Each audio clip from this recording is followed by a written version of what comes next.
Bismillahirrahmanirrahim. Assalamualaikum warahmatullahi wabarakatuh. Alhamdulillahirabbil alamin.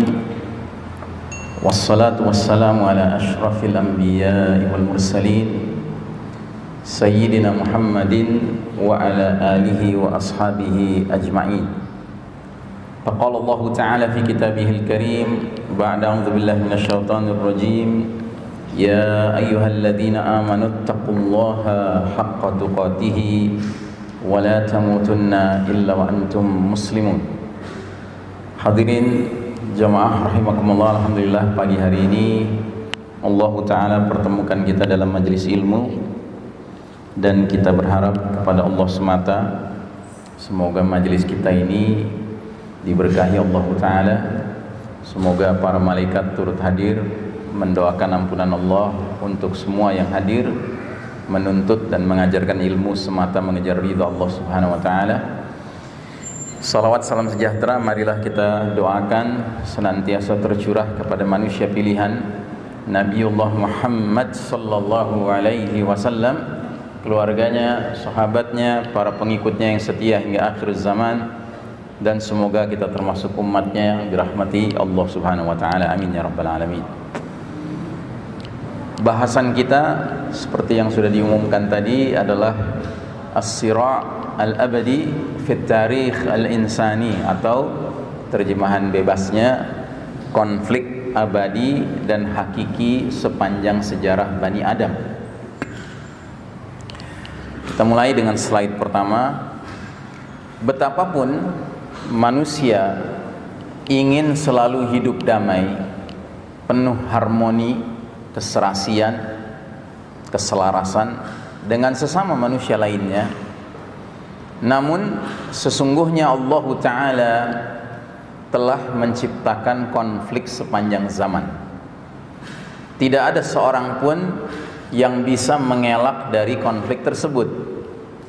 Manusia tidak mungkin bersikap netral, ya. Jadi secara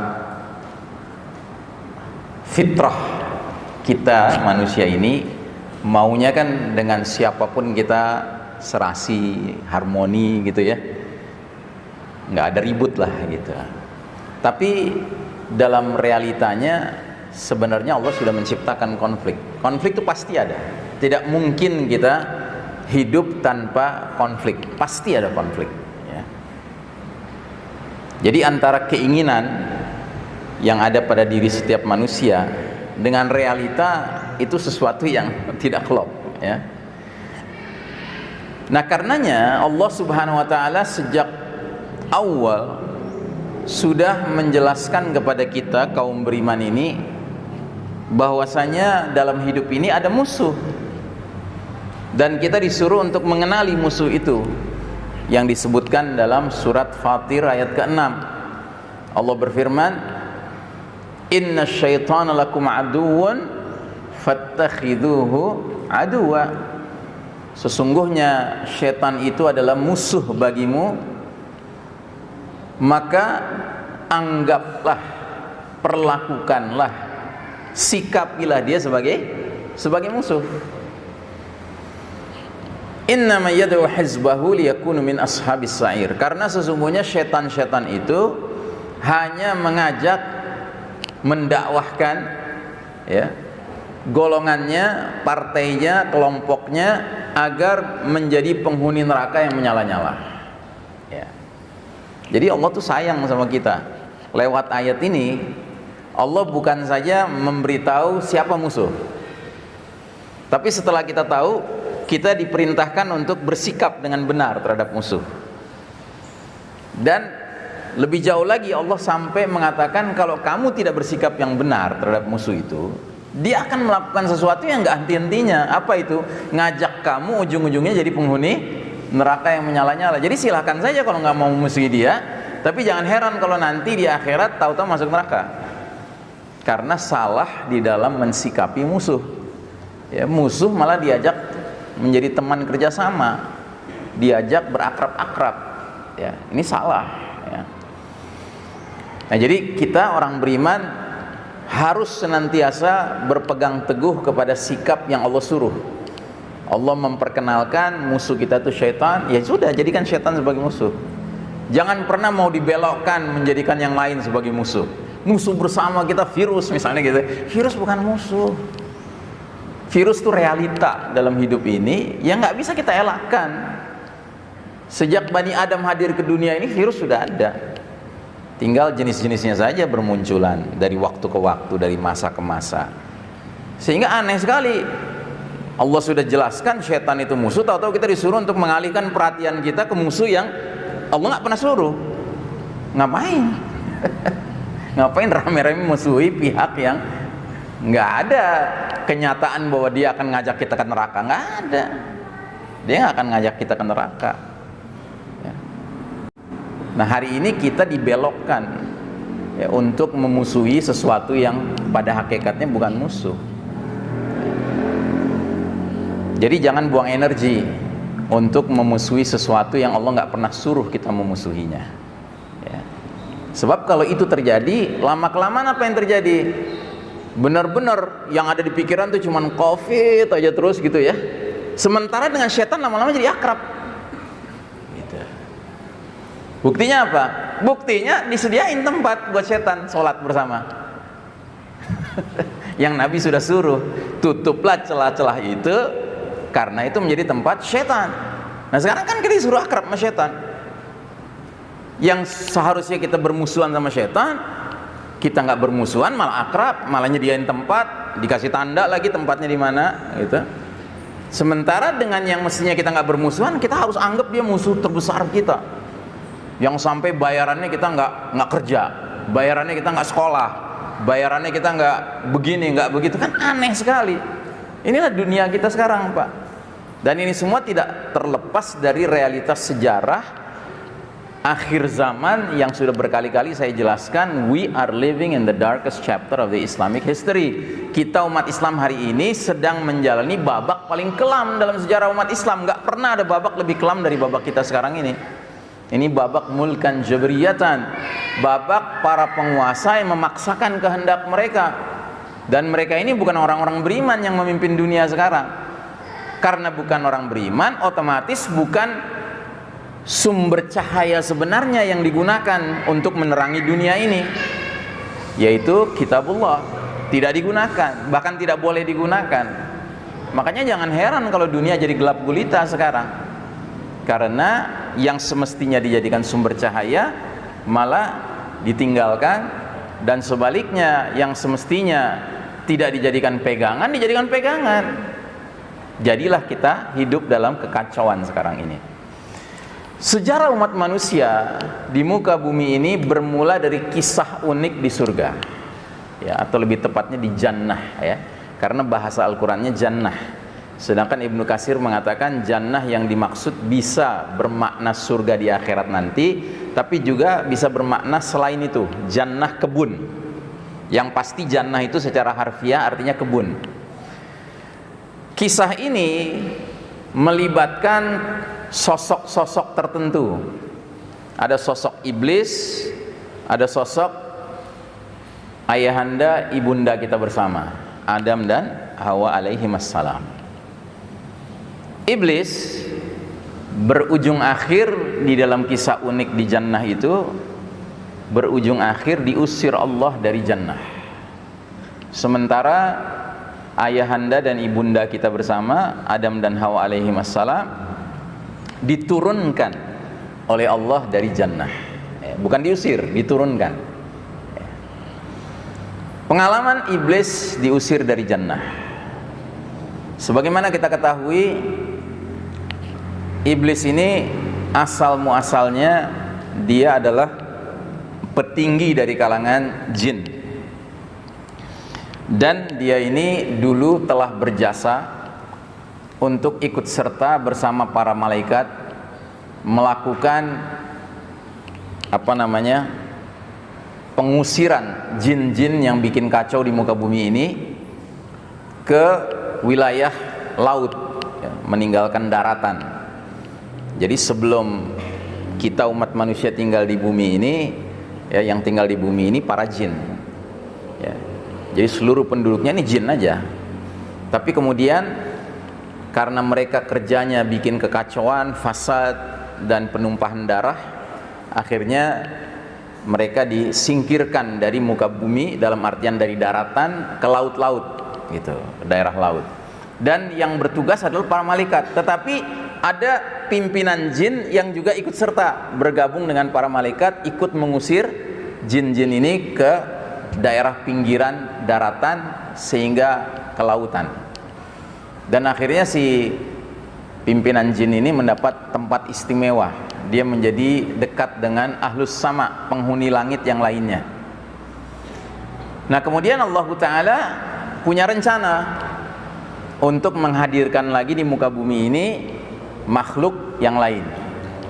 Dan Allah mengeluarkan pernyataan rencananya itu dalam surat Al-Baqarah ayat 30. Wa idh qala rabbuka lil malaikati inni ja'ilun fil ardi khalifah. Sesungguhnya aku akan jadikan, akan ciptakan di muka bumi khalifah, ya. Terus kemudian Allah cetak, Allah ciptakan prototipe khalifah itu, yaitu berupa manusia pertama, ayahanda kita, Adam alaihissalam. Nah, dalam kitab tafsir Ibnu Katsir dijelaskan, setelah secara fisik terbentuk yang namanya Adam alaihissalam, manusia, makhluk kasarnya, fisiknya, belum ada ruhnya, ya, belum ditiupkan ruh ke dalamnya. Itu disebutkan bahwa si pimpinan jin ini masuk ke dalam mulutnya Adam, terus keliling-keliling di dalam tubuhnya Adam, dan keluar dari duburnya Adam. Ya, jadi dia mengadakan semacam penelitian, riset. Apa sih kelebihan makhluk ini kok sampai Allah akan jadikan dia khalifah, gitu. Nah, kira-kira setelah dia keluar dari duburnya Adam, dia mengatakan, nggak ada apa-apanya, gitu. Jadi dia remehkan ciptaan Allah Ta'ala itu. Padahal selanjutnya Allah perintahkan kepada seluruh ahlus sama, usjudu li Adama, sujudlah kalian semua kepada Adam. Dan ingat, ya, di sini perintah sujud ini bukan sujud ibadah, tetapi sujud tahniah, sujud penghormatan. Kalau dalam syariat terakhir, syariat Nabi Muhammad SAW, sujud ibadah dengan sujud tahniah nggak ada perbedaannya, makanya haram dua-duanya.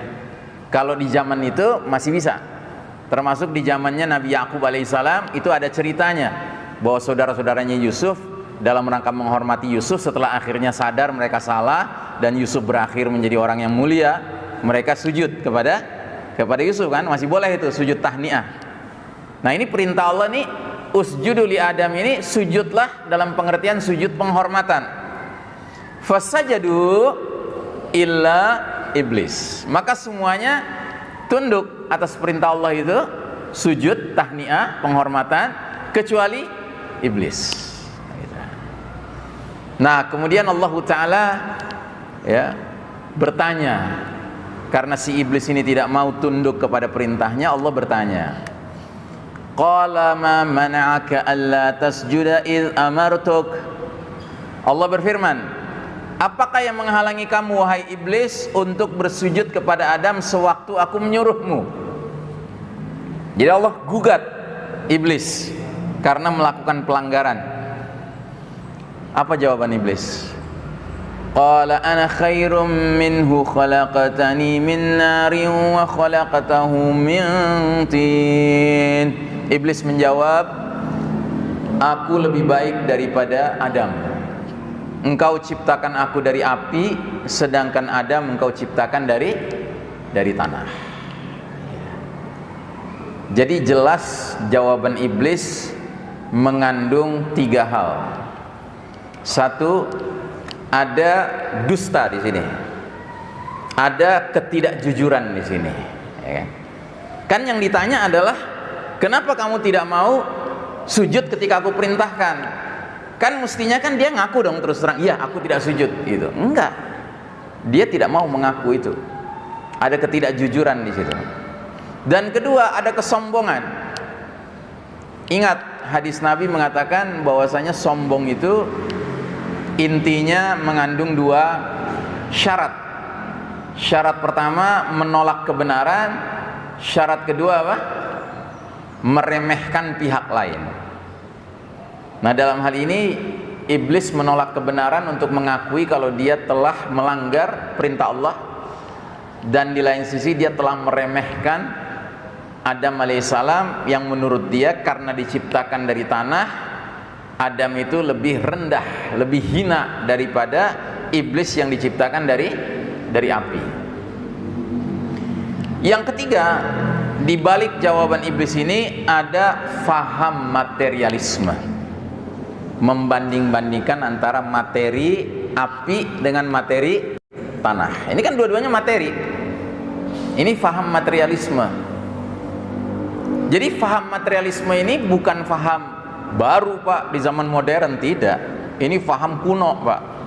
Termasuk faham yang awal mula diperkenalkan oleh iblis saat menjelaskan kepada Allah Ta'ala argumentasi kenapa dia membangkang kepada Allah Ta'ala. Jadi dia merasa lebih mulia hanya karena terbuat dari api, sedangkan Adam lebih hina karena terbuat dari tanah. Dari mana dia tahu kalau api itu lebih mulia dari tanah? Dari mana? Makanya kita tidak dibenarkan untuk memiliki faham materialisme, faham menganggap kita lebih mulia daripada orang lain karena timbangan-timbangan materi. Itu nggak benar. Kenapa orang yang turun naik mobil Alphard dihormati, tapi kalau orang yang turun naik angkot nggak dihormati? Gitu. Kan sama-sama kaleng. Ya kan, Alphard kaleng, ya kan, angkot juga kaleng. Kenapa orang yang pakai dasi, pakai jas dihormati, begitu ketemu orang pakai t-shirt ya kan nggak dihormati? Gitu. Itu kan materi. Ya. Kenapa orang yang sepertinya rapi, neces, ya kan, itu harus dihormati, tapi kalau orang yang berantakan itu nggak dihormati? Itu kan materi. Nah, jadi Islam tidak membenarkan faham materialisme. Akhirnya keluarlah dekret Allah Ta'ala, qala fahbit minha fama yakunu laka an tatakabbaru fiha fakhruj innaka minas saghirin. Allah berfirman, turunlah kamu dari jannah itu, iblis ya, karena kamu tidak sepatutnya menyombongkan diri di dalamnya, maka keluarlah, sesungguhnya kamu termasuk orang-orang yang hina. Ya. Jadi iblis langsung divonis sama Allah sebagai orang yang takabbur. Ya. Makanya ketakabburan ini tidak dibenarkan ada dalam diri seorang yang mengaku beriman, sekalipun cuman sebesar biji sawi. Nabi Muhammad SAW sampai mengatakan, la yadkhulul jannata man kana fi qalbihi mithqalu habbatin min khardalin min kibrin. Tidak akan masuk jannah orang yang dalam hatinya memiliki kesombongan, takabur, sekalipun cuman sebesar biji sawi. Ya, nggak dibenarkan. Sebab semua ahlul jannah berhak masuk jannah ketika semuanya sudah menjadi al-mutawadhi'un, orang-orang yang rendah hati. Jadi semua penghuni surga itu nanti satu sama lain itu rendah hati Pak. Bahkan dalam sebuah hadis Nabi mengatakan semua penghuni surga itu sepertinya hatinya satu. Hatinya satu Pak.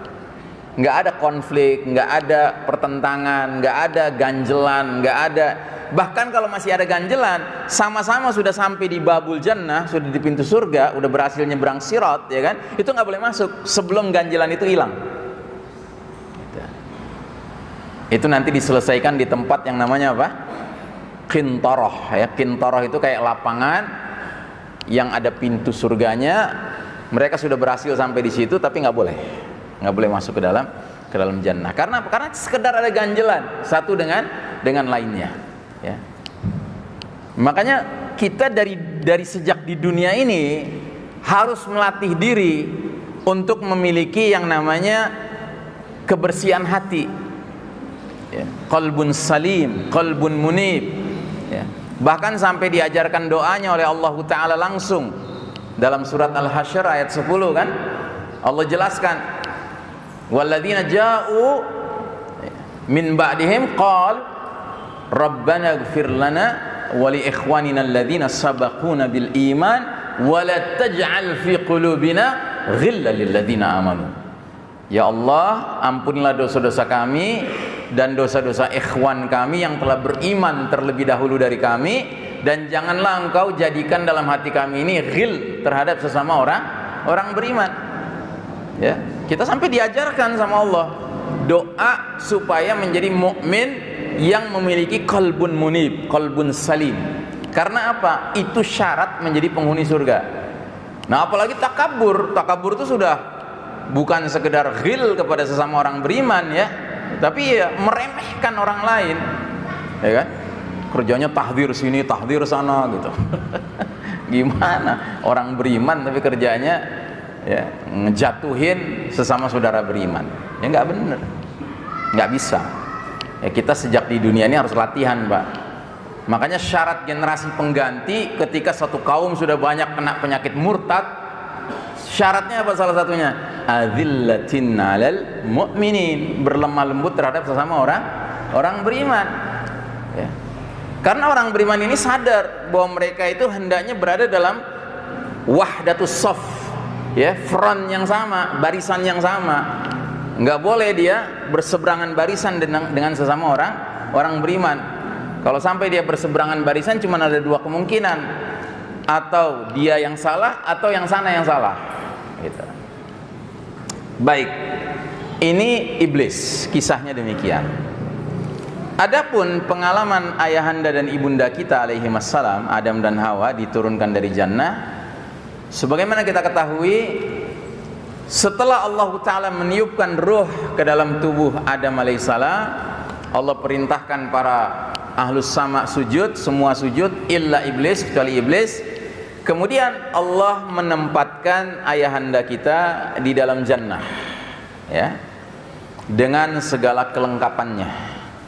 Ada buah-buahan, ada minuman, ada tempat bernaung, ya. Pendek kata, semua hal disediakan kepada Adam alaihissalam, dan dia dipersilahkan menikmati semuanya. Kira-kira Adam alaihissalam dengan itu semua merasa senang tidak? Puas tidak? Hah? Puas? Ya enggak lah, karena sendirian. Ya. Kalau kita punya banyak fasilitas tapi kita jomblo, gitu kan? Itu biar gimana pun nggak puas. Kita itu baru merasakan kebahagiaan ketika sudahlah fasilitas ada, kemudian Allah kasih pula pasangan. Makanya dalam surat Ar-Rum itu, ketika Allah menggambarkan tentang tanda-tanda kebesaran Allah, Allah mengatakan, wa min ayatihi an khalaqalakum min anfusikum azwajan litaskunu ilaiha. Jadi itu yang paling awal tuh, litaskunu ilaiha. Apa artinya litaskunu ilaiha? Agar kamu merasa tentram bersamanya. Sakinah, kata sakinah itu asalnya dari sini, litaskunu ilaiha. Kalau orang belum punya tempat berlabuh hatinya, ya kan, itu gelisah terus. Makanya Islam tidak membenarkan orang berlama-lama membujang. Ya ma'syar syabab, man istata'a minkumul ba'ata falyatazawwaj. Hai para pemuda, siapa di antara kalian sudah sanggup menikah, menikahlah. Ya. Dan ingat, menikah ini bukan tanggung jawab pribadi, tetapi tanggung jawab sosial. Dalam surat An-Nur ayat 32 Allah menggunakan kalimat wa ankihul ayyama minkum was-salihina min ibadikum was-salihina salihina min ibadikum wa imaikum. Nikahkanlah orang-orang yang masih sendirian di antara kalian. Ini diarahkan kepada siapa? Kepada masyarakat yang sudah berumah tangga, hai kalian yang sudah pada berumah tangga, keluarga-keluarga di tengah masyarakat orang beriman, nikahkanlah orang yang sendirian di antara kalian, mesti diurus. Tanggung jawab sosial ini. Karena kalau dia disuruh nyari sendiri, bingung, gelisah. Ya, orang belum ada sakinahnya. Sakinah itu baru muncul ketika sudah ada tempat berlabuhnya hati. Litaskunu ilaiha. Nah, begitu juga dengan Adam alaihissalam. Allah sediakan semua fasilitas di jannah, tapi sendirian. Ya tentunya risau, gelisah. Maka diciptakanlah Hawa alaihissalam, ibunda kita. Nah, barulah gembira, barulah senang. Tapi dikasih syarat. Silahkan kalian berdua menikmati semua yang ada di jannah ini, cuman jangan dekati satu pohon terlarang ini. Kalau kalian dekati, kalian akan jadi orang-orang yang zalim, ya, zalim. Nah, apa yang terjadi? Ternyata dalam perjalanan menikmati jannah itu, datanglah si iblis tadi meniup-niupkan ghazwul fikri, perang pemikiran, ya, berusaha diganggu cara berfikirnya Adam dan Hawa alaihissalam. Dan cara mengganggunya itu dengan mengatakan dua hal. Wahai Adam, tahukah kamu kenapa kamu dilarang mendekati pohon itu? Karena ada buah di pohon itu yang kalau kamu makan, satu, kamu akan menjadi malaikat. Dua, kamu akan menjadi immortal. Immortal itu artinya nggak mati-mati, abadi selama-lamanya ada di dalam jannah gitu. Nah, lagi-lagi si iblis ini menggunakan faham materialisme. Ingat, manusia diciptakan dari tanah, jin diciptakan dari api, sedangkan malaikat diciptakan dari apa? Hah? Dari apa? Manusia dari tanah, jin dari api, malaikat dari apa? Dari nur, ya, cahaya. Jadi lagi-lagi si iblis menggunakan logika materialisme. Atas dasar apa? Kalau jadi malaikat pasti lebih mulia daripada jadi manusia. Malaikat terbuat dari cahaya, manusia terbuat dari tanah. Emangnya pasti cahaya lebih mulia daripada tanah? Gitu. Jadi sudah diajak untuk berpikir materialis. Nah, terus yang kedua, soal membayangkan hidup abadi di jannah. Ini kena betul, Adam kena betul. Karena apa? Karena dalam riwayat dikatakan bahwa sebelum Adam dan Hawa akhirnya diturunkan oleh Allah dari jannah ke al-ard ini, ke bumi ini, mereka sempat tinggal di jannah selama satu waktu asar. Satu waktu asar, ya, waktu asar. Nah, selama satu waktu asar itu mereka menikmati jannah berdua-dua, ya, penuh dengan kasih sayang satu sama lainnya, ya. Itu mereka sudah merasakan kenikmatan yang luar biasa, sehingga bagi mereka bisa dibayangkan kalau selama-lamanya, sebentar aja sudah enaknya luar biasa, apalagi kalau selama-lamanya. Nah, akhirnya tergodalah Adam alaihissalam untuk memakan buahnya. Sementara kalau untuk memakan buahnya, berarti buahnya harus dipetik, kan? Kalau buahnya dipetik, kira-kira bisa nggak tanpa mendekati pohonnya? Mungkin tidak? Ya tidak mungkin. Makanya mau tidak mau dia mendekati pohonnya. Dan akhirnya terjadilah apa yang digambarkan dalam surat Al-A'raf 22. Fadallahuma bighurur falamma dhaqa asy-syajarata fabadat lahuma sawatuhuma wa tafiqa yakhsifani 'alaihima min waraqil jannah wa nadahuma rabbuhuma alam anhakuma 'an tilkuma asy-syajarati wa aqul lakuma innasy syaitana lakuma 'aduwwum mubin. Maka syaitan membujuk keduanya, Adam dan Hawa alaihissalam, untuk memakan buah itu dengan tipu daya. Tatkala keduanya telah merasakan buah terlarang itu dimakan, tiba-tiba tampaklah keduanya auratnya masing-masing.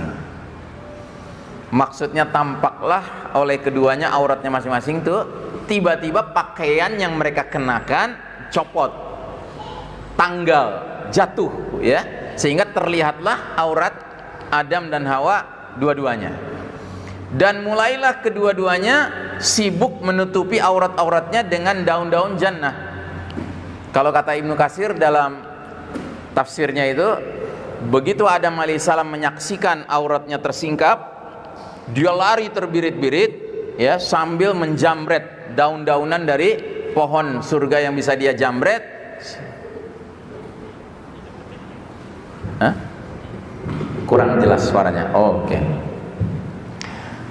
Jadi sambil dia jamret ke sana kemari daun-daunan pohon surga itu untuk menutupi auratnya. Nah, jadi pertanyaannya, kenapa kok sampai Adam alaihissalam harus lari? Nah, dia lari itu sebenarnya bukan semata-mata karena malu auratnya tersingkap, tidak. Tapi karena rasa takut. Kepada siapa?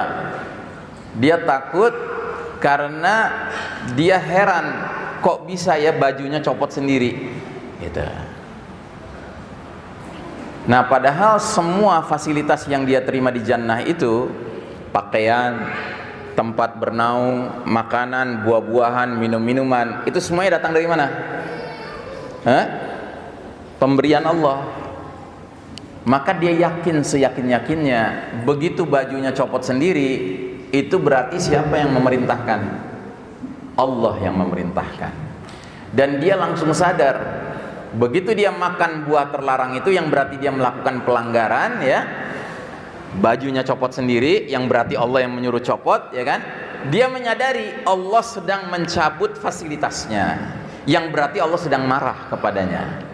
Itulah yang membuat Adam alaihissalam lari terbirit-birit, di samping karena malu auratnya tersingkap, tetapi yang lebih utama dia punya rasa takut bahwa Allah marah kepada dirinya. Maka dia lari ya. Dan memang benar, selanjutnya Allah mengeluarkan gugatan. Sebagaimana tadi si iblis nggak mau nurut sama Allah, diperintahkan sujud kepada Adam, iblis digugat sama Allah. Kenapa kamu tidak mau mengerjakan apa yang kuperintahkan, yaitu sujud pada Adam? Ini juga begitu, melakukan pelanggaran digugat sama Allah. Dan gugatannya jumlahnya 2 lagi. Kalau tadi iblis cuma 1 gugatannya, kenapa kamu ya tidak mau melakukan yang kusuruh?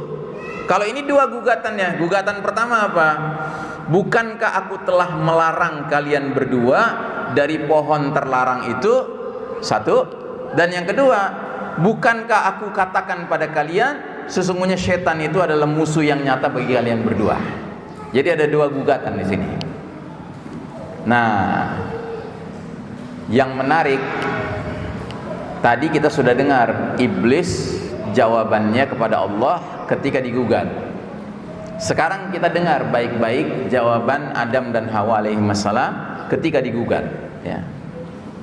Adam dan Hawa alaihissalam ketika digugat Allah, jawabannya adalah doa. Qala rabbana zalamna anfusana wa illam taghfir lana wa tarhamna lanakunanna minal khasirin.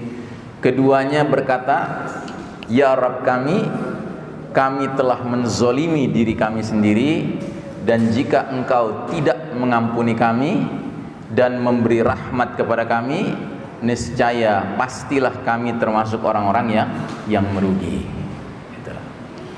Beda nggak jawabannya? Beda nggak? Ya.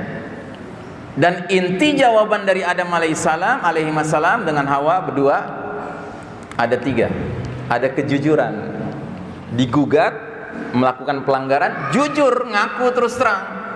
Rabbana zalamna anfusana. Nggak ngeles, ya. Kalau tadi kan si iblis ngeles, nyari-nyari alasan. Makanya mereka-mereka yang di muka bumi ini sudah sampai OTT gitu ya, operasi tangkap tangan gitu kan, tapi ngeles juga gitu kan. Ini dahsyat ini kemampuan meniru iblisnya gitu. Tapi kalau orang-orang yang jujur ya, mereka ketangkep basah melakukan kesalahan, yang ngaku terus terang. Ngapain juga sembunyi-sembunyi, ngapain juga berusaha ngeles? Karena pada hakikatnya dia tahu, Allah lebih tahu tentang apa hakikat yang sebenarnya. Jadi ada kejujuran jawaban dari Adam dan Hawa alaihi wassalam. Dua, ada tawadu di situ, rendah hati. Enggak ada merasa diri hebat ya, untuk mengeles, untuk mengelak dari tuduhan Allah Subhanahu wa taala, gugatan Allah Subhanahu wa taala. Bahkan yang lebih menarik lagi, Adam dan Hawa setelah melakukan pelanggaran terhadap perintah Allah, larangan Allah ya, mereka itu mengembangkan ruh taubah, spirit bertaubat kembali kepada Allah taala. Sehingga mereka mengatakan fa illam taghfir lana wa tarhamna lanakunanna minal khasirin. Kalaulah engkau tidak mengampuni, tidak merahmati kami, pasti kami termasuk orang yang merugi. Jadi artinya apa? Adam dan Hawa alaihi wassalam tidak pernah berputus asa dari rahmat Allah Subhanahu wa taala ya. Dan itu pula lah sikap yang harus kita miliki, saudaraku rahimakumullah. Dan kemudian Allah taala mengeluarkan dekret, bunyinya qala bita minha jami'a ba'dukum li ba'din adu. Allah taala berfirman, turunlah kamu berdua wahai Adam dan Hawa dari jannah ini bersama-sama, sebahagian kamu akan jadi musuh bagi sebahagian lainnya. Nah, jadi saudaraku rahimakumullah, di dalam ayat ini Allah Ta'ala sudah mengungkapkan hakikat adanya konflik di muka bumi ini. Ba'dukum li ba'din adu. Sebagian kamu wahai anak keturunan Adam pasti akan menjadi musuh bagi sebagian yang lainnya. Ini hakikat konflik ini. Jadi Allah sudah jauh-jauh hari menggambarkan, nggak ada ceritanya Bani Adam itu bisa harmonis, ya serasi terus semuanya, gitu nggak mungkin. Yang serasi semuanya, yang harmonis itu nanti kalau sudah masuk jannah. Dan itu kumpulan orang-orang pilihan, orang-orang pilihan yang terseleksi berhasil menghadapi ujian dengan sukses. Mereka akan dikumpulkan dalam satu tempat bersama yang nggak ada konfliknya nanti. Tapi nanti itu bukan sekarang. Sekarang di dunia ini kita harus siap-siap menghadapi konflik yang tidak pernah bisa kita hentikan, nggak bisa. Ya, ini dekret Allah ini, ba'dukum li ba'din adu, sebagian kamu terhadap sebagian lainnya akan menjadi musuh. Gitu. Nah, yang penting kita ngerti hakikat permusuhan itu yang paling penting. Kita lanjutkan dulu. Iblis kemudian memohon penangguhan azab kepada Allah agar dapat memenuhi ambisi hasadnya terhadap Adam dan anak keturunan Adam alaihissalam. Qala anzirni ila yaumi yub'atsun qala innaka minal munzirin. Iblis menjawab, beri tangguhlah aku sampai waktu manusia nanti dibangkitkan, yauma yub'atsun, hari berbangkit. Kata Allah, innaka minal munzirin. Oke, sesungguhnya kamu termasuk yang diberi tangguh ya. Jadi iblis itu sudah tahu dia terkutuk, sudah tahu dia ujung akhirnya as-sa'ir ya, neraka yang menyala-nyala. Tetapi dia minta sama Allah ditangguhkan, enggak serta-merta masuk ke sana ya. Sama Allah dipenuhi permintaan itu. Dan begitu Allah memenuhi permintaan penangguhan itu, langsung si iblis mengemukakan kebulatan tekadnya. Qala fabima aghwaytani la aq'udanna lahum siratakal mustaqim thumma la'atiyannahum min bayni aydihim wa min khalfihim wa an aymanihim wa an shama'ilihim wa la tajidu aktsarahum syakirin. Iblis menjawab, karena engkau Allah telah menghukum aku tersesat, aku benar-benar akan menghalang-halangi mereka dari jalan engkau yang lurus, siratal mustaqim. Kemudian aku akan datangi mereka dari depan, dari belakang, dari kanan, dari kiri, dari semua arah, dan engkau tidak akan menemukan kebanyakan mereka bersyukur alias taat kepada engkau.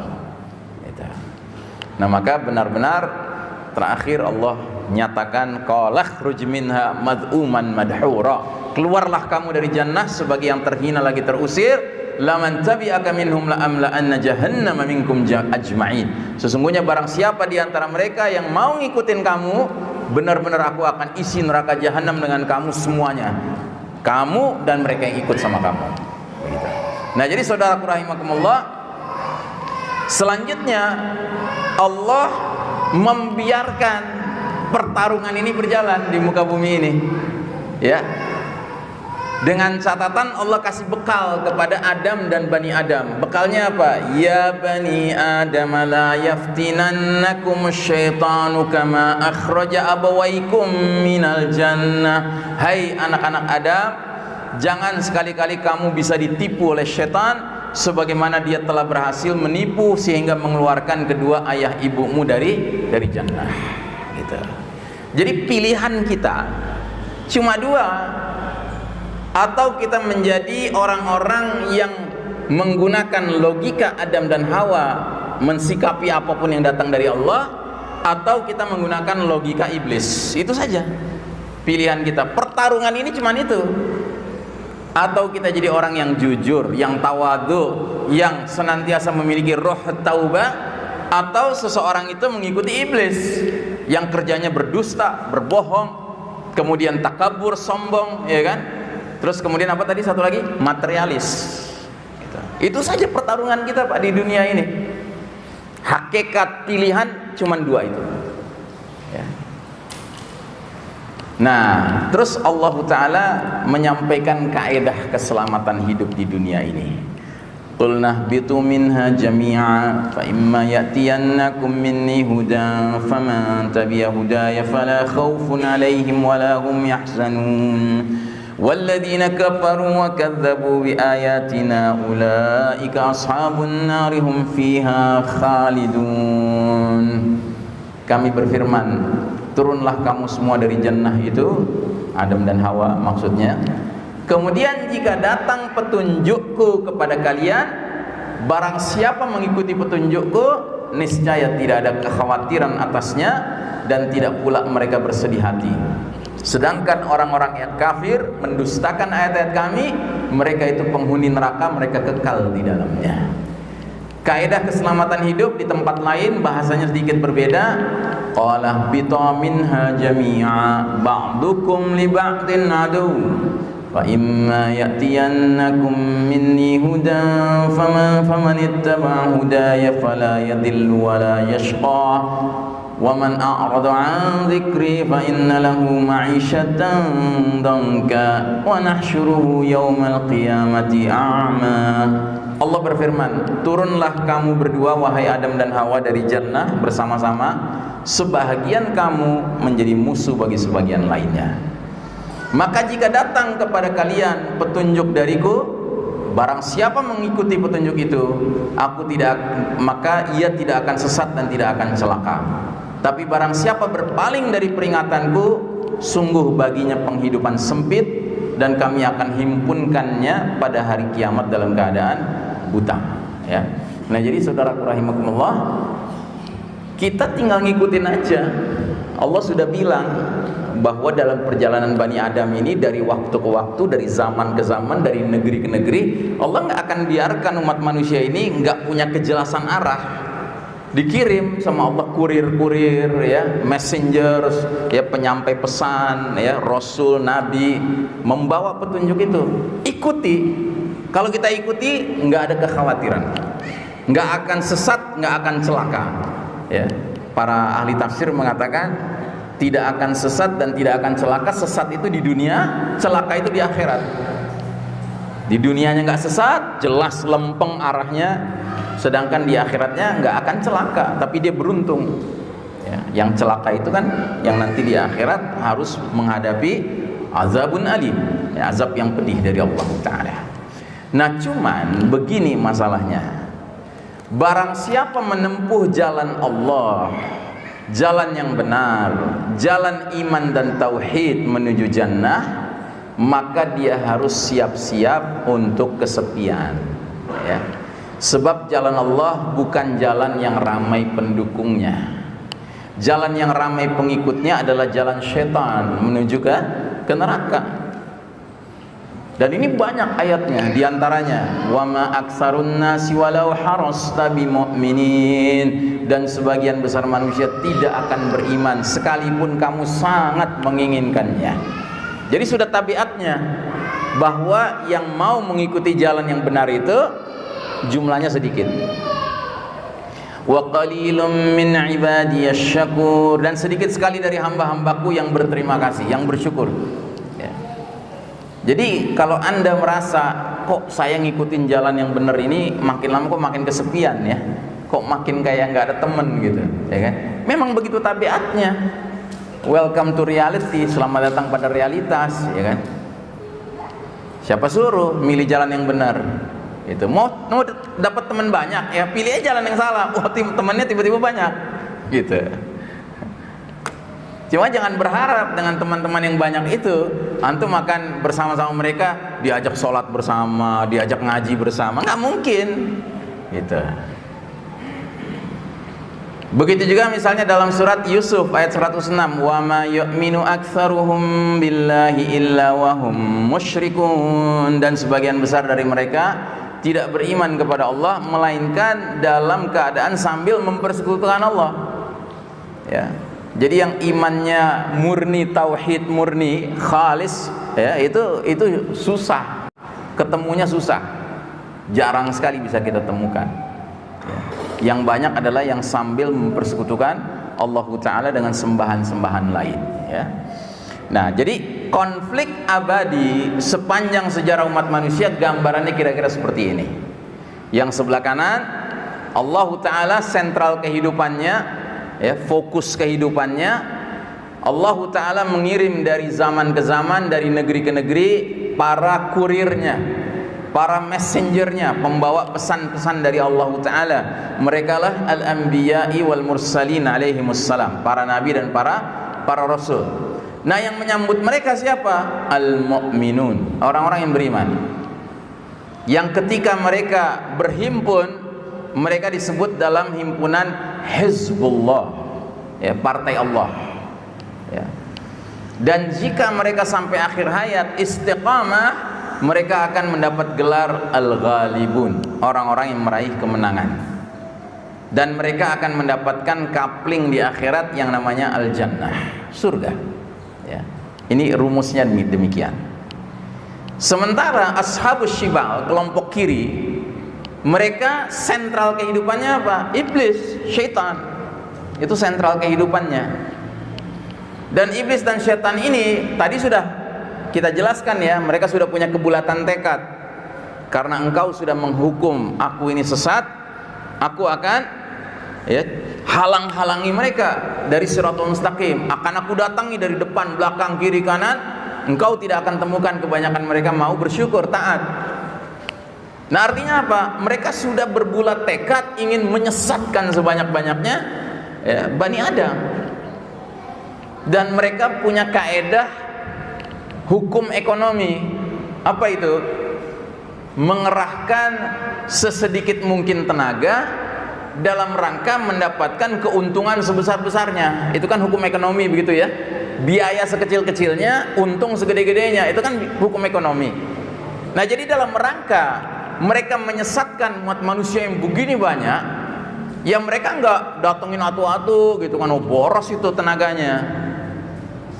Akhirnya mereka datangi siapa? Yang mereka datangi simpul-simpul di masyarakat itu. Siapa itu? Ya pimpinan-pimpinan. Nah, pimpinan-pimpinan ini disesatkan, dijadikan manusia-manusia yang togho, yang kemudian kalau ketogoannya itu istiqomah, ya kan, jadilah mereka dijuluki tagut, gitu. Jadi mereka ngambil simpelnya aja, ya, didekati yang pimpinan, gitu kan, berhasil diarahkan supaya sesat, ya kan. Nanti si pimpinan ini yang kerja selanjutnya. Dan sepanjang zaman begitu. Makanya sepanjang zaman akan selalu ada yang namanya tagut itu, yang harus diwaspadai, yang harus dijauhi oleh siapa? Oleh orang-orang yang memilih jalan yang kanan. Kalau milih jalan yang kanan, ya jangan deket-deket sama tagut. Bahkan itu pesan para rasul. Walaqad ba'atsna fi kulli ummatin rasulan an ya'budullaha wajtanibut taghut. ya, dan sungguh telah kami utus untuk setiap umat seorang rasul yang menyampaikan pesan abadi. Bunyinya apa? Ubudullah wajtanibut taghut. Sembahlah Allah semata dan jauhilah taghut. Begitu ya. Sementara iblis dan syaitan, bala tentaranya, junudus syaitan, ya, mereka itu justru mencari-cari simpul di tengah masyarakat siapa yang paling besar pengaruhnya, ya. Nah, itu disesatkan, jadilah dia taghut di tengah-tengah masyarakat yang dia pimpin. Gitu. Dan ini bertingkat-tingkat, Bang. Anda jangan membayangkan taghut itu cuma satu untuk seluruh masyarakat, enggak. Ya, ada taghut untuk kelompok yang ini, ada taghutnya, kelompok yang ini ada taghutnya. Ini masing-masing tuh komunitas ada taghutnya, Pak. Makanya hati-hati. Jangan sampai kita bikin komunitas, diam-diam kita udah jadi taghut juga di komunitas itu. Ya kan? Sedemikian rupa kita diagung-agungkan, dimuliakan, ya kan, sampai akhirnya, ya kan, mereka yang di komunitas itu sudah memperlakukan dia sebagai taghut. Nah, dan para taghut ini puncaknya taghut itu nanti akan muncul at the end, di ujung perjalanan dunia ini menjelang dunia berakhir, dan dialah sosok Al-Masihud Dajjal. Dajjal itulah taghut yang paling fenomenal nantinya. Ya.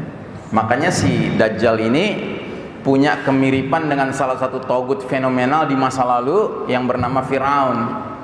Fir'aun dahulu kala sedemikian togohnya, sedemikian melampaui batasnya, sampai dia ketelepasan, ya, ngucapin kalimat yang luar biasa kurang ajarnya, zolimnya, ana rabbukumul a'la, akulah Tuhan kalian wahai bangsa Mesir, akulah Tuhan kalian yang maha tinggi, ya. Nah, Dajjal pun demikian nanti. Dajjal itu akan mengatakan ana rabbukum, aku Rabb kalian. Dia datang ke semua negeri, dia datang ke semua kampung, dia deklarasikan ana rabbukum, ya. Nah, siapa yang menyambut para taghut ini? Yang menyambut para taghut adalah kaum musyrikin, kaum kafirin, dan kaum munafikin. Kalau yang menyambut utusan-utusan Allah, nabi dan rasul itu kaum mukminin. Tapi kalau yang menyambut para taghut itu siapa? Musyrikin, kafirin, dan munafikin. Yang kalau mereka berhimpun dalam satu himpunan, Allah kasih nama Hizbus Syaitan, partai syaitan, ya.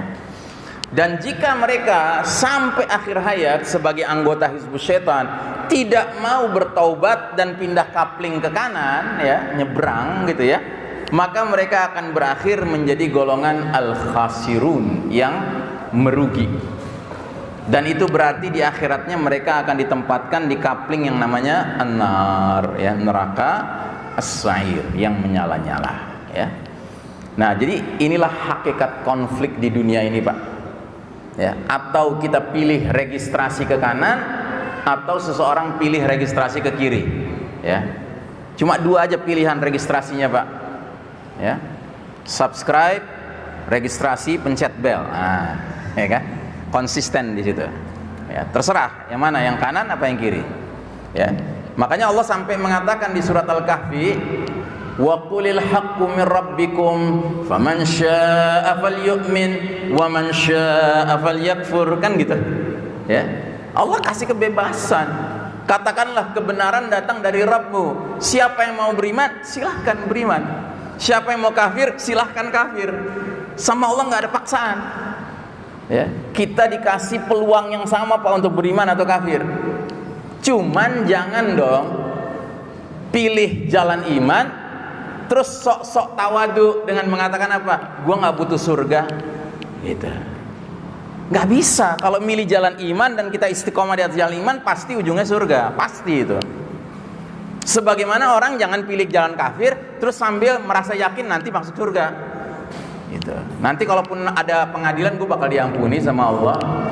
Ini kan yang dikatakan oleh Nabi, al-ajiz, ya, orang yang lemah, ya.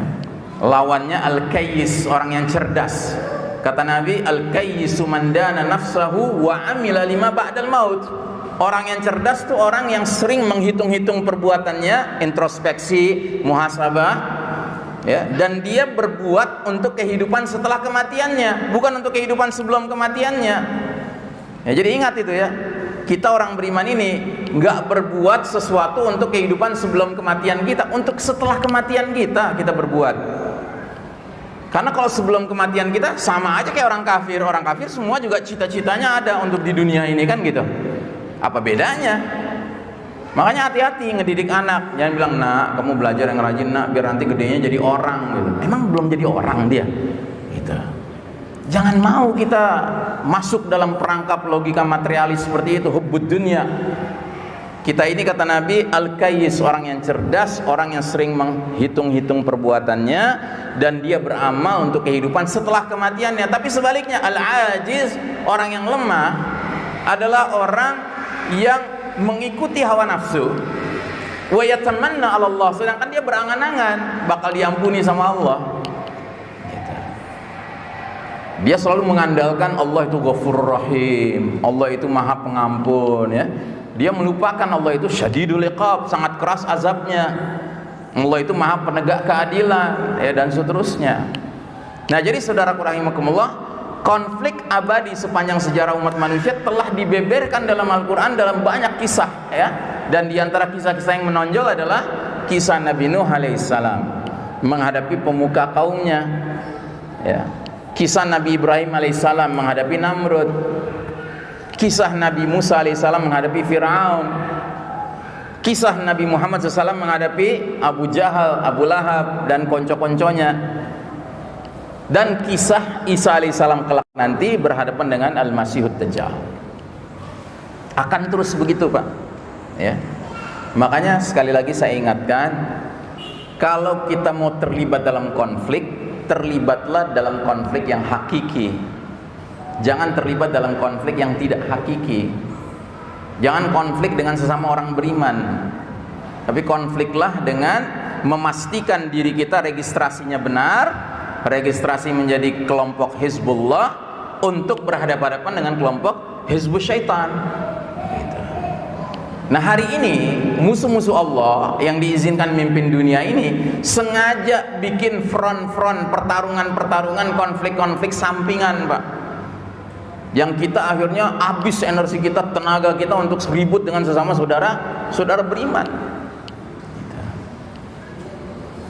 ya, karena kita nggak mau ngelihat yang lebih luas, bahwa hakikat konflik itu semestinya adalah kita tidak mau mengeluarkan energi kecuali menghadapi yang jelas-jelas berada di seberang sana, yang registrasinya ke sebelah kiri tadi, yang loyalnya kepada Taghut ya kan, bukan loyalnya kepada Allah Ta'ala.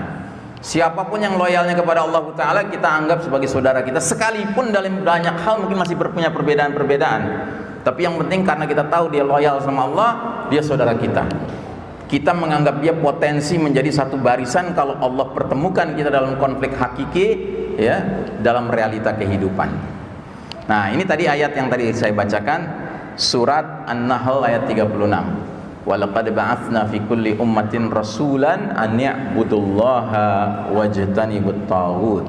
Dan sesungguhnya kami telah mengutus rasul pada tiap-tiap umat, yang semuanya rasul-rasul itu seruannya satu, u'budullaha wajtanibut taghut, sembahlah Allah semata dan jauhilah taghut itu ya. Dan karenanya di surat Al-Baqarah persis satu ayat setelah ayat kursi bunyinya, faman yakfur bit taghuti wa yu'min billahi faqad istamsaka bil urwatil wusqa la fisama laha.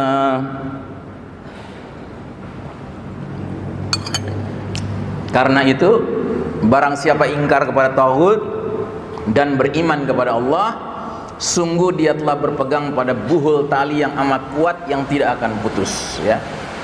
Para ahli tafsir mengartikan urwatil wusqa lan fisama laha, buhul tali yang amat kokoh yang tidak akan putus, itu maknanya adalah kalimat tauhid, kalimat la ilaha illallah.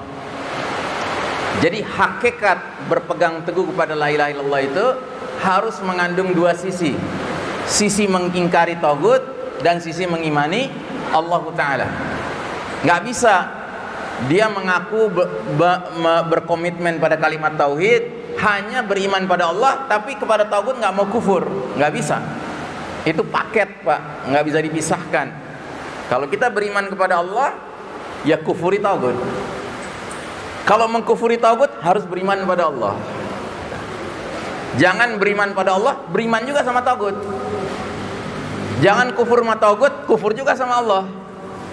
Ya, itulah hakikat kalimat tauhid. Kalimat tauhid itu kalimat yang seimbang antara menafikan dengan mengimani, antara la ilaha dengan illallah. Itu harus seimbang, harus sejalan. Ya. Nah, karenanya di dalam surat Al-Baqarah ayat berikutnya 257, Allah mengatakan cuma ada dua jenis hamba, atau hambanya Allah atau hambanya tagut. Nggak mungkin orang jadi hamba Allah tapi hamba tagut juga, itu nggak mungkin. Kalau dia paksakan dirinya menjadi hamba Allah tapi sekaligus hamba tagut, dia akan tampil sebagai orang-orang yang aneh gitu. Jadi tagut dibilang ulil amri misalnya gitu, ya kan? Itu pasti aneh gitu. Nggak mungkin tampil normal tuh, nggak mungkin. Kenapa? Ya karena tagut. Gimana tagut diperlakukan sebagai pihak yang pantas ditaati, dipatuhi? Kan nggak mungkin gitu. Kalau mengaku beriman pada Allah, ya harus dikufuri tagut itu. Karena itu satu keselarasan perjalanan, ya. Makanya Allah berfirman, Allahu waliyul ladzina amanu yukhrijuhum minaz zulumati ilan nur. Allah walinya orang-orang yang beriman. Allah mengeluarkan mereka dari kegelapan kekafiran kepada cahaya iman. Sebaliknya, walladzina kafaru awliya'uhumut taghutu yukhrijunahum minan nuri ilaz zulumat. Sedangkan orang-orang yang kafir, wali-wali mereka ialah syaitan, taghut, yang mengeluarkan mereka dari cahaya kepada kegelapan. Ulaika ashabun nari hum fiha khalidun. Mereka itulah penghuni neraka dan mereka bakal kekal di dalamnya. Wa na'udzubillahi min dzalik, ya. Jadi kalau Anda perhatikan di sini menarik sekali nih. Ketika Allah dijadikan wali oleh orang-orang beriman, Allah menggunakan kata wali. Wali itu tunggal, Pak, mufrad, cuman satu. Tapi ketika Allah menyebutkan bahwa orang-orang kafir menjadikan taghut sebagai wali-wali mereka, itu menggunakan kata aulia. Aulia itu bentuk jamak, plural, banyak dari kata wali. Dengan kata lain apa? Kalau Allah dijadikan wali, orang-orang beriman yang jujur menjadikan Allah saja sebagai wali akan menyatu mereka, Pak. Karena pelindungnya satu. Tapi kalau orang-orang kafir menjadikan para taghut sebagai wali-wali mereka, mereka akan berpecah belah. Kenapa? Karena taghut itu banyak jumlahnya. Ada taghut small, ada taghut medium, ada taghut large, ya kan? Ada taghut extra large, ada taghut double XL, triple XL, ya gitu kan? Ya. Ada taghut eksternal, ada taghut internal, ya. Ada taghut kulit putih, ada taghut kulit kuning, ada taghut kulit hitam, ya kan? Ada taghut keriting, ada taghut rambutnya lurus, ada taghut gundul gitu, ya. Taghut tuh macam-macam, banyak. Ada taghut yang kelihatan, ada taghut yang sembunyi-sembunyi gitu. Makanya kalau menjadikan taghut sebagai wali pasti pecah belah. Tapi kalau menjadikan Allah sebagai wali dan kita komitmen menjadikan Allah sebagai wali, pasti orang-orang yang menjadikan Allah sebagai wali dengan jujur ini akan dipertemukan sama Allah. Akan dimudahkan untuk saling melunak hatinya satu dengan lainnya. Tapi sambil dia tidak boleh ada urusan lagi dengan taghut, dia harus kufuri taghut. Jangan menjadikan Allah sebagai wali, taghut juga jadi wali, ya nggak bisa. Ya. Pilihannya harus clear cut gitu loh, harus jelas ya perbedaannya. Ya. Nah maka Allah Ta'ala berfirman dalam surat Al-A'raf 27, Inna ja'alna syayatina awliya'a lilladzina la yu'minun. Sesungguhnya kami telah menjadikan syaitan-syaitan itu pemimpin-pemimpin bagi orang-orang yang tidak beriman. Jadi Allah mengatakan orang-orang yang tidak beriman itu pemimpin-pemimpin mereka syaitan. Dalam surat Muhammad ayat 11 Allah berfirman, "Dzalika bi annallaha maulal ladzina amanu wa annal kafirina la maula lahum." Yang demikian itu karena sesungguhnya Allah adalah pelindung bagi orang-orang beriman, dan karena sesungguhnya orang-orang kafir itu tidak ada punya pelindung. Nah, ini menarik nih. Kenapa di ayat sebelumnya surat Al-A'raf dikatakan bahwa orang-orang yang tidak beriman itu wali-wali mereka syaitan, pemimpin-pemimpin mereka syaitan, tapi di ayat ini dikatakan orang-orang kafir itu nggak punya pelindung, nggak punya pemimpin. Ini nggak bertentangan ya. Ini maknanya adalah siapapun yang menjadikan syaitan sebagai wali, sebagai pelindung, sebagai pemimpin, dia di akhirat nanti bakal sadar bahwa pemimpinnya, pelindungnya itu sama sekali tidak mau melindunginya dan tidak mau memimpinnya. Artinya dia hakikatnya nggak punya pemimpin dan pelindung. Lain halnya dengan orang beriman. Ketika orang beriman menjadikan Allah sebagai wali, pemimpin, pelindung, dia akan menyaksikan sampai ke akhirat nanti bagaimana Allah memang akan memimpinnya, membimbingnya, melindunginya dari api neraka, dan diarahkan dia menuju Jannatun Naim, kepada surga yang penuh dengan kenikmatan. Nah, jadi saudaraku rahimakumullah, janganlah jadi orang yang ragu menjadikan Allah sebagai al-wali, satu-satunya pemimpin, pelindung, penolong, dan seterusnya ya. Nah, terus kemudian dijelaskan di surat Ibrahim ayat 22 fakta yang baru saja kita bahas ini, bahwa orang-orang kafir nggak punya pelindung. Hakikatnya mereka nggak punya pelindung. Ketika menjadikan syaitan sebagai pelindung, mereka aja yang berangan-angan syaitan bisa melindunginya, padahal syaitannya nggak pernah mau melindungi dia. Itu dijelaskan di surat Ibrahim ayat 22. Ini ayat yang isinya adalah khutbah iblis di tengah-tengah penghuni neraka nanti. Dan kita berdoa kepada Allah, khutbah ini cuman kita dengar sekarang lewat Quran saja. Kita nggak berharap nanti di akhirat harus mendengarkannya. Karena kalau kita harus mendengarkannya di akhirat, berarti kita masuk neraka bersama mereka, bersama iblis itu. Allah berfirman, wa qala asyaitanu lamma qudiyal amru innallaha wa'adakum wa'dal haqqi wa wa'adtukum fa akhlaftukum wa ma kana li 'alaikum min sultanin illa an da'awtukum fastajabtum li fala talumuni walumu anfusakum ma ana bimusrikhikum wa ma antum bimusrikhi inni kafartu bima asyraktumuni min qabl innadh dhalimina lahum 'adzabun alim. Artinya, dan berkatalah syaitan, iblis nih ya, dedengkotnya syaitan, tatkala perkara hisab sudah selesai. Jadi penghuni surga sudah masuk surga semua, penghuni neraka sudah masuk neraka semua, termasuk mereka yang sempat masuk neraka untuk batas waktu tertentu sudah dipindahkan ke surga. Jadi udah nih, yang sisa di neraka nih udah nih, nggak bakal ada lagi yang keluar ya.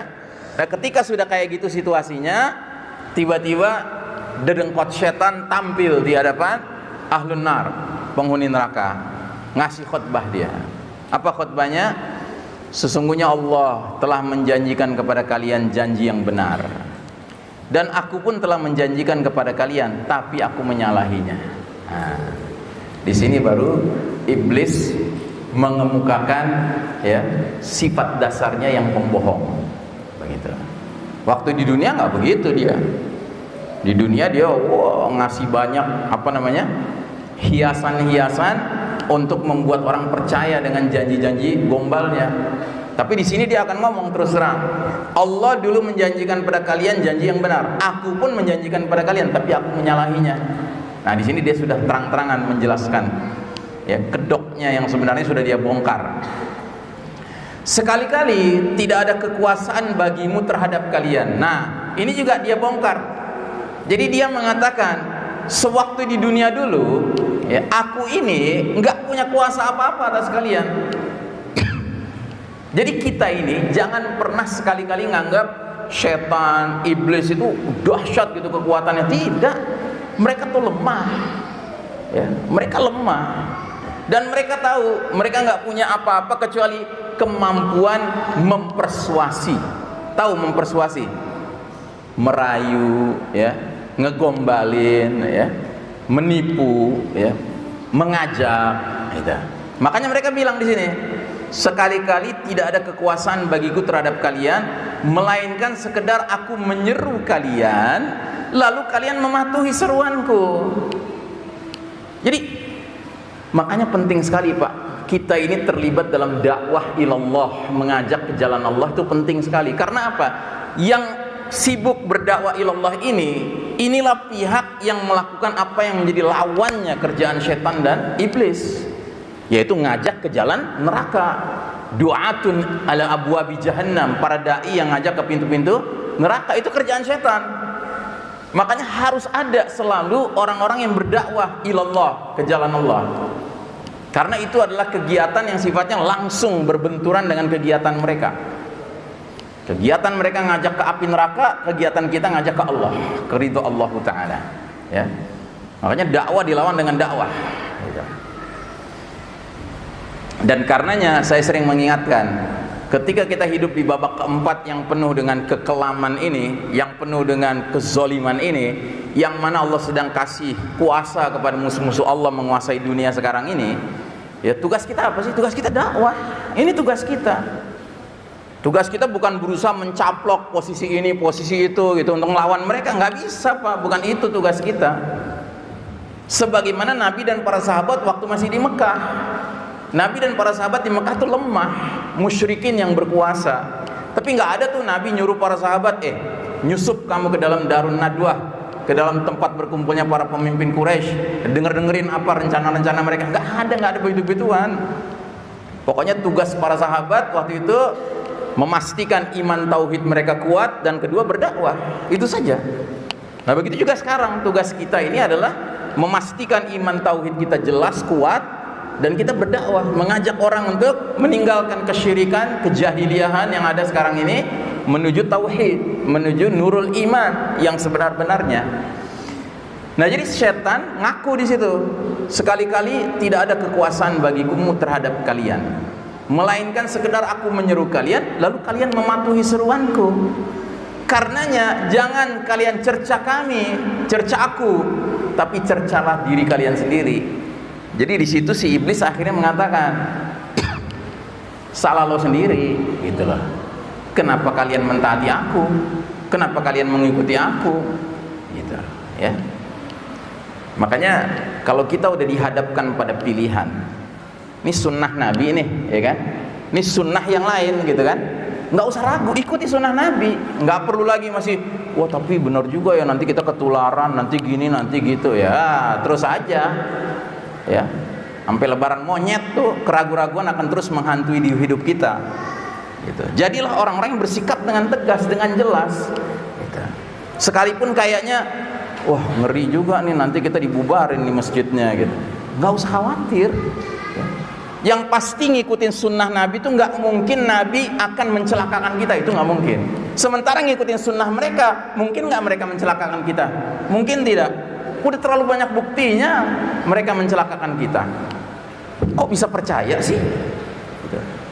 Makanya sekarang ini Pak, ada masjid-masjid tertentu yang udah kelamaan distancing, begitu tiba-tiba muncul seorang imam semangat gitu, ayo kita kali ini kita rapetin. Susah bener nyuruhnya Pak.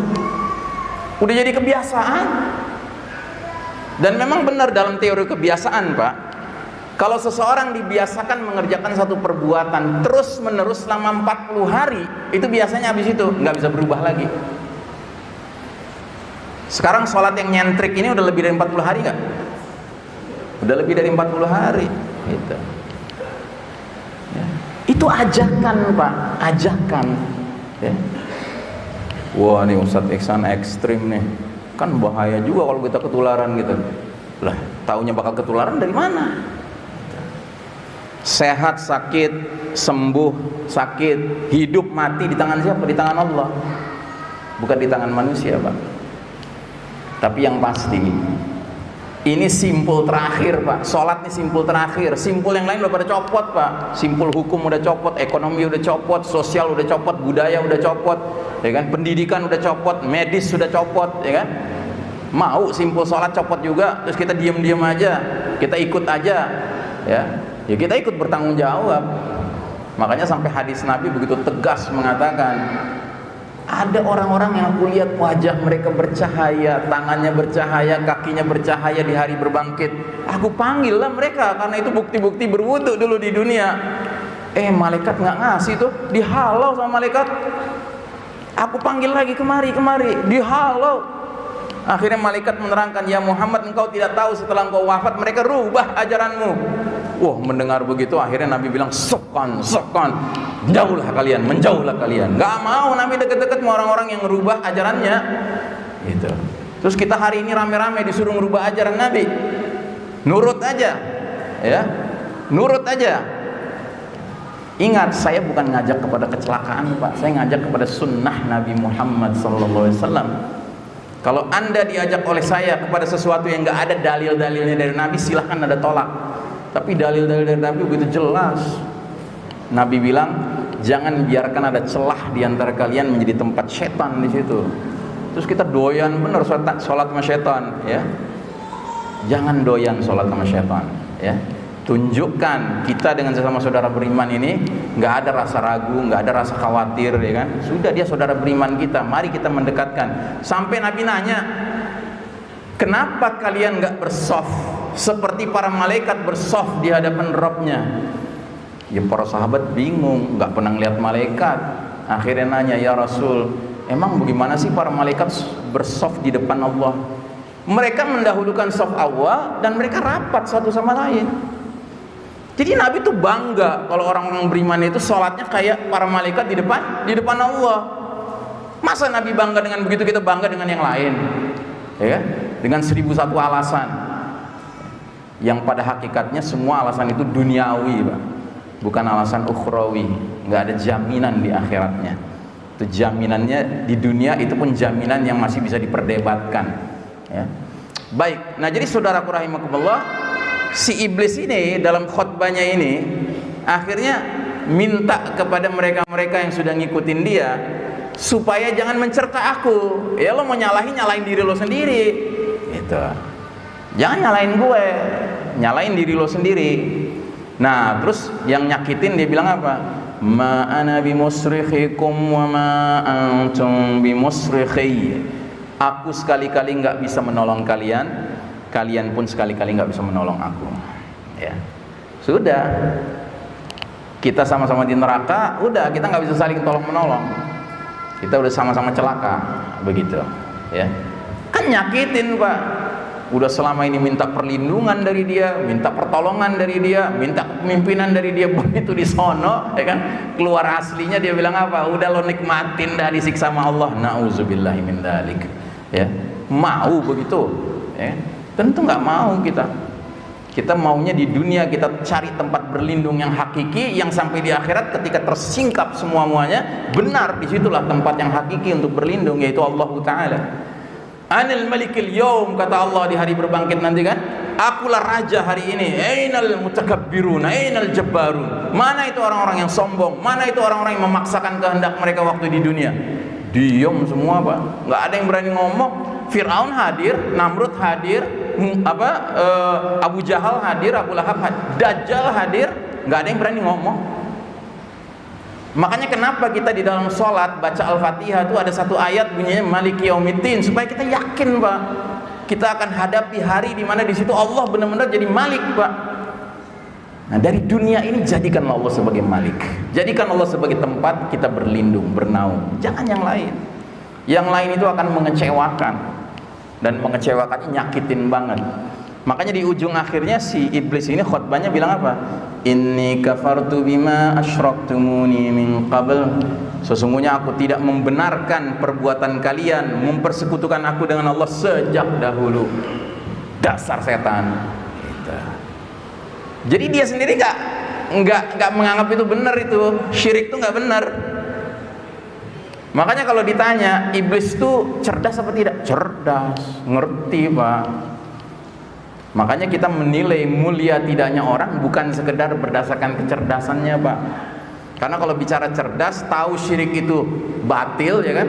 Iblis tahu syirik itu batil, tapi dia sengaja menjerumuskan orang untuk syirik. Sebagaimana Dajjal juga begitu. Si Dajjal ini kan waktu ditanya sama Tamim Ad-Dari. Jadi Tamim Ad-Dari ketemu Dajjal di pulau kecil. Salah satu pertanyaannya Dajjal adalah kepada Tamim Ad-Dari, apakah Nabi yang buta huruf sudah muncul? Kata Tamim Ad-Dari, iya, dia sudah muncul. Dia dari Mekah dan sekarang dia tinggal di Yasrib, ya. Terus bagaimana orang-orang Arab memperlakukan dia? Mereka memeranginya, tetapi dia menang atas mereka dan sekarang mereka mentaatinya. Oh, itu sudah terjadi? Ya, itu sudah terjadi. Ketahuilah, kata Dajjal, itulah yang baik buat mereka mentaati Nabi tersebut. Wih, keren. Dajjal tahu, Pak, mentaati Nabi Muhammad SAW itu satu perbuatan yang baik, yang bagus. Tapi Dajjal ngajak orang untuk mentaat pada Nabi? Tidak. Dajjal ngajak orang untuk meninggalkan Nabi. Ya. Makanya sekedar ilmu saja itu bukan jaminan bahwa orang itu mulia. Harus dilihat selanjutnya ilmunya dengan amalnya klop apa enggak. Ya, sebab hari ini orang berilmu banyak, Pak, tapi yang antara amal dan ilmunya klop ini yang susah ditemukan. Baik. Nah, jadi Hizbullah versus Hizbus Syaitan itu disebutkan dalam surat Al-Maidah 56. Allah berfirman, "Wa may yatawallallaha wa rasulahu walladzina amanu fa inna hizballahi humul ghalibun." Barang siapa wala, loyal kepada Allah, Rasulnya dan kaum beriman, maka sesungguhnya Hizbullah itulah yang pasti meraih kemenangan. Ya, pasti itu kata Allah Ta'ala. Sedangkan dalam surat Al-Mujadilah 19 Allah berfirman, "Istahwadha alaihimus syaitanu fa'ansahum dzikrallah ulaika hizbus syaitan ala inna hizbas syaitani humul khasirun." Syaitan telah menguasai mereka lalu menjadikan mereka lupa mengingat Allah. Mereka itulah hizbus syaitan. Ketahuilah bahwa hizbus syaitan itulah golongan yang merugi. Jadi hizb itu cuma ada dua, Pak. Nggak ada hizb ketiga, keempat, kelima, nggak ada. Yang ada atau kita bergabung dengan Hizbullah atau seseorang bergabung dengan hizbus syaitan. Wa na'udzubillah min dzalik. Karenanya umat setiap nabi juga terbelah menjadi dua. Nabi diutus kepada umat tertentu, umat itu terbelah dua. Nabi diutus lagi ke umat yang lain, terbelah dua. Selalu begitu. Belahannya seperti apa? Faminhum man hadallahu wa minhum man haqqat alaihi dhalalah. Maka di antara umat itu ada orang-orang yang diberi petunjuk oleh Allah dan ada pula di antaranya orang-orang yang telah pasti kesesatan baginya, ya. Nah, maka kita memohon kepada Allah Ta'ala agar kita menjadi orang-orang yang mendapat petunjuk. Dan sekalipun memang kita akhirnya sudah mendapat petunjuk, kita tidak pernah boleh berhenti memohon petunjuk itu. Makanya dalam surat Al-Fatihah satu-satunya doa yang ada dalam 7 ayat itu cuman ihdinas siratal mustaqim. Tunjukilah kami jalan yang lurus. Kan kita sudah di jalan yang lurus, Pak, tapi kita minta terus dalam sholat kita agar kita terus ditunjuki jalan yang lurus. Kenapa? Karena orang yang sudah dapat petunjuk, kalau minta petunjuk lagi kepada Allah, ditambah sama Allah. Seperti para pemuda Kahfi, innahum fityatun amanu bi rabbihim wazidnahum huda. Ya, sesungguhnya mereka itu pemuda-pemuda yang beriman kepada Rabb mereka dan kami tambahkan kepada mereka petunjuk. Nah, jadi kita tidak pernah boleh merasa puas sudah dapat petunjuk dari Allah sekedar segini, tidak. Kita harus terus minta, terus minta. Kenapa? Karena kita belum berakhir di dunia ini, kita belum berakhir. Kita tidak tahu ujung akhir kita bagaimana. Ya.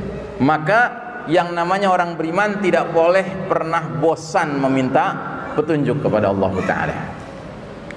Dan inilah, ya, yang tidak disukai oleh kaum kafir, ya, hizbus syaitan. Makanya program utama kaum kafir adalah menjauhkan manusia dari petunjuk. Wa qala alladziina kafaru la tasma'u li hadzal qur'ani walghaw fihi la'allakum taghlibun. Dan orang-orang kafir berkata, janganlah kalian menyimak, mendengarkan dengan sungguh-sungguh Al-Qur'an ini dan buatlah hiruk-pikuk di sekitarnya supaya kamu dapat mengalahkan mereka, ya. Jadi yang namanya orang-orang yang loyal pada setan ini, mereka sangat berusaha keras membuat kita yang sudah beriman ini menjauhi petunjuk, Pak. Ya, itu pasti. Ya. Makanya jangan menjadi mereka-mereka yang merasa ya dapat petunjuk segini udah cukup lah, enggak. Minta terus sama Allah, ya. Sebab upaya mereka menggerus kita supaya meninggalkan petunjuk itu kencang banget, ya, upaya mereka. Dan karenanya dalam surat Al-Baqarah 217 Allah menggunakan bahasa yang lebih terang lagi, lebih clear lagi. Apa itu bahasanya? Wala yazaluna yuqatilunakum hatta yaruddukum an dinikum in istata'u. Mereka kaum kafir itu tidak henti-hentinya memerangi kalian sampai mereka bisa memurtadkan kalian dari agama kalian seandainya mereka sanggup, ya. Jadi yang namanya memurtadkan itu, Pak, itu program, Pak. Ada permintaan Ustaz mengimbau kepada jamaah akhwat untuk fokus lagi. Kalau di atas ikhwan sudah fokus, kalau di bawah beberapa jamaah ibu sudah nggak fokus. Jadi minta dinasihatkan untuk jamaah akhwat karena yang fokus merasa terganggu, Ustaz. Oh, oke. Mohon maaf, ini ada himbauan kepada para akhwat, tolong yang tidak fokus supaya kembali fokus, karena mereka-mereka yang sedang fokus merasa terganggu. Saya ulangi lagi, kepada para akhwat, tolong mereka yang tampaknya mulai tidak fokus kepada kajian ini hendaknya kembali fokus, karena mereka yang sedang fokus menjadi terganggu dengan tidak fokusnya mereka-mereka yang lainnya itu. Pilihannya cuma dua, atau fokus kembali atau sebaiknya meninggalkan lokasi karena Anda mengganggu, begitu ya. Baik, kita lanjutkan. Nah, jadi yang namanya kaum kafir harbi ini, ya, dan ingat ya, tidak semua kafir seperti ini. Ini yang seperti ini digambarkan dalam ayat ini kafir harbi. Kafir harbi itu kafir yang punya mentalitas ingin memerangi Islam dan umat Islam. Mereka ini tidak henti-hentinya la yazaluna. La yazaluna itu artinya tidak henti-hentinya, 24 jam sehari, 7 hari sepekan, 12 bulan setahun, terus menerus memikirkan bagaimana caranya memerangi kaum muslimin sampai mereka murtad dari agama mereka, ya. Dan ini sekarang sudah kita rasakan betapa dahsyatnya upaya pemurtadan ini. Dan yang paling mengerikan sekarang ini bukan pemurtadan yang sifatnya formal, ya. Kalau pemurtadan yang sifatnya formal, kelihatannya mereka sudah agak sulit. Jadi mengajak umat Islam benar-benar terang-terangan mengatakan saya pindah Kristen gitu, itu sudah sulit sekarang. Tapi yang sekarang mengerikan adalah murtad dalam pengertian kaum muslimin terlibat dalam dosa-dosa nawaqidul iman, pembatal keimanan, ya. Kayak misalnya mereka yang dengan mudahnya mengeluarkan kalimat semua agama sama, paham pluralisme, ya. Atau mereka-mereka yang mengatakan bahwa ya kami cuma main-main aja, gurau-gurau saja, ya. Padahal ini mengolok-olok agama. Mengolok-olok agama itu termasuk pembatal keimanan, ya. Dia bukan dosa kecil, bukan dosa besar. Dia dosa pembatal keimanan. Nah, jadi saudaraku rahimakumullah, kalau mereka saja la yazaluna, tidak henti-hentinya terus-menerus berusaha memurtadkan kita, maka kita pun tidak boleh punya semangat yang angin-anginan, Pak, dalam beriman ini. Tidak boleh punya semangat angin-anginan dalam berdakwah. Kita harus juga semangatnya terus-menerus menguatkan iman, mengajak orang lain untuk kuat imannya dan seterusnya, ya. Dan ini adalah bentuk peperangan yang cuma ada dua pilihan jalan saja.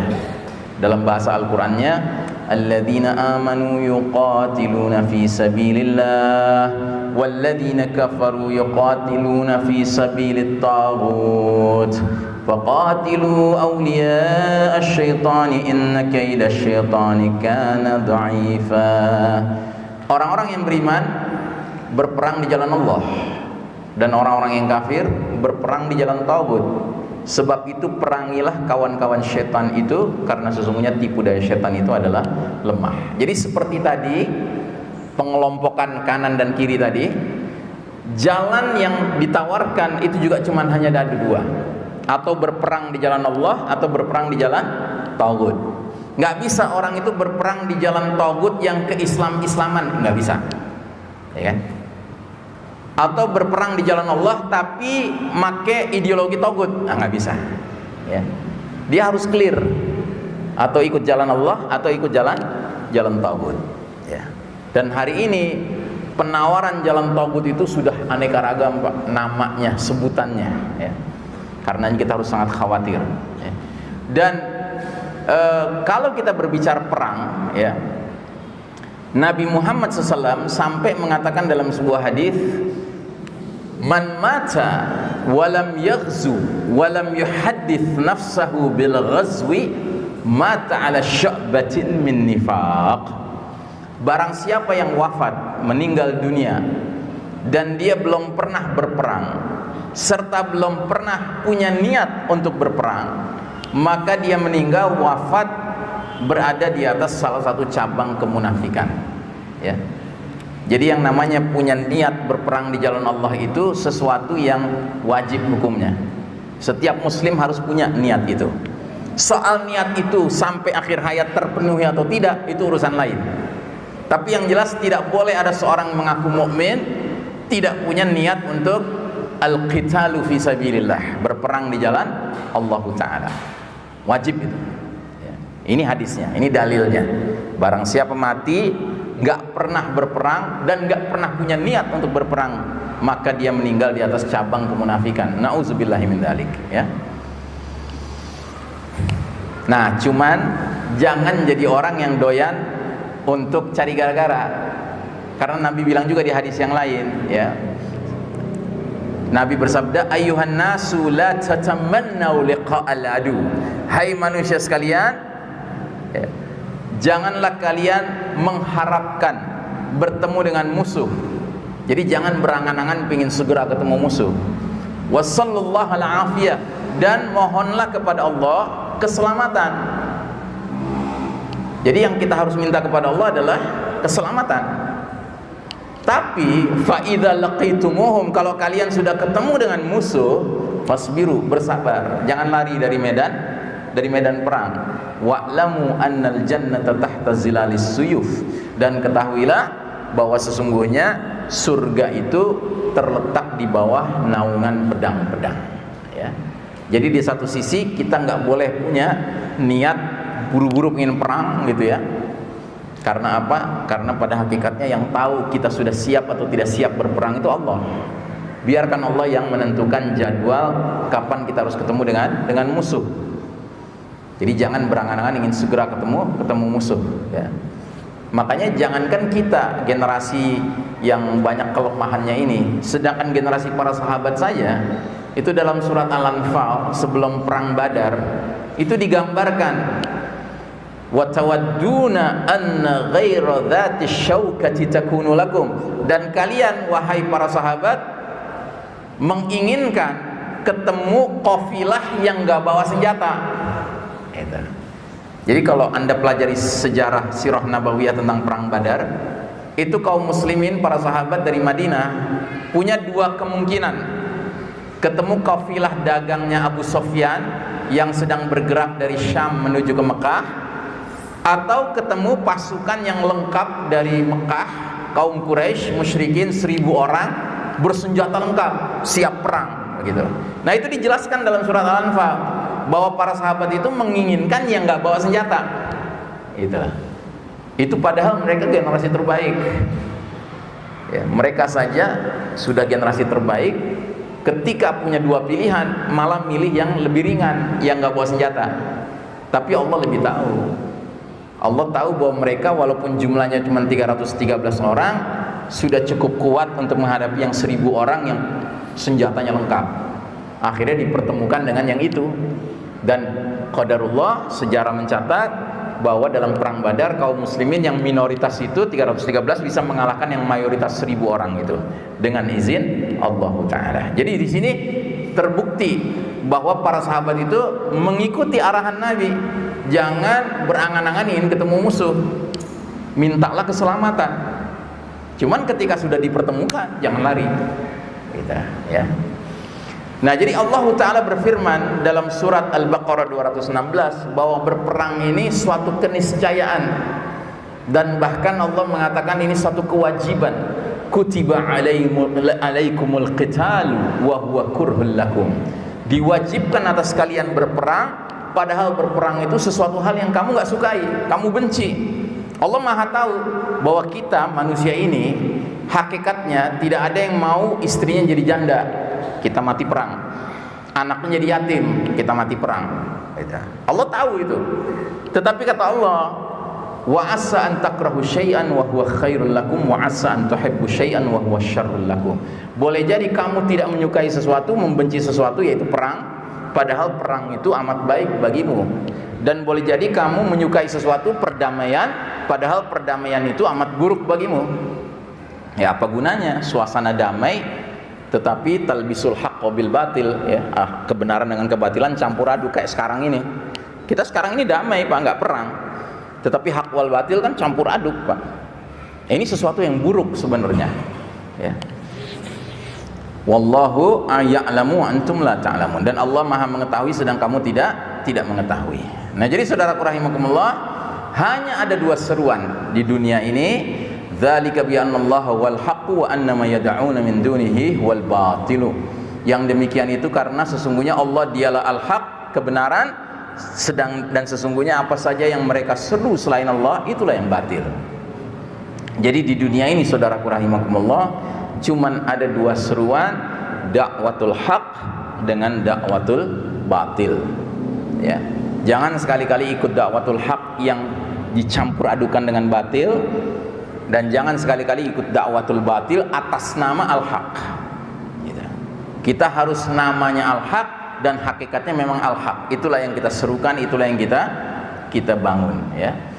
Nah, jadi saudaraku rahimakumullah, kira-kira inilah bahasan kita pada hari ini tentang as-sira' al-abadi wal haqiqi abra tarikh al-insani, konflik abadi dan hakiki sepanjang sejarah Bani Adam.